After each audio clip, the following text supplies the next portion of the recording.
के तपाईँ राति झसक्क बिउजिनुहुन्छ र तपाईँलाई अगाडि छातीमा दुखेको जस्तो महसुस हुन्छ र सँगसँगै सास फेर्न पनि गाह्रो भयो जस्तो, अलिकति असजिलो भयो जस्तो, एकछिन उठ्नुहुन्छ र सोच्नुहुन्छ म इमर्जेन्सी जानुपर्ने हो कि होइन? आफ्नो रिलेटिभहरूलाई उठाउनुहुन्छ, मलाई गाह्रो भयो जस्तो भयो भन्नुहुन्छ। तर इसिजी गरौँ कि नगरौँ भन्ने कुरा तपाईँको दिमागमा खेल्छ। हो, त्यस्तो बेलामा के गर्ने त? भन्दा इसिजी पक्कै पनि गराउन जरुरी छ। जुनसुकै रातको टाइम भए पनि तपाईँ नजिकैको इमर्जेन्सी सेवा पक्कै पनि जानुहोला। एकचोटि इसिजी गराउनुहोला, मुटुको चाल के कस्तो छ, ब्लड प्रेसर सबै चेक गर्नुपर्छ। त्यसपछि चाहेअनुसार उपचार लिनुहोला।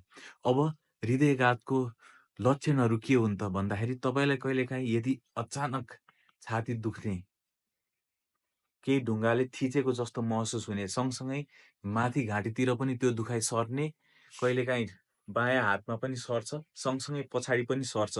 त्यसका साथसाथै पसिना पनि खलखली आउने र सास फेर्न गाह्रो हुने। हो, यिनीहरू भनेको मुटुको दुखाइ हो भनेर बुझिन्छ।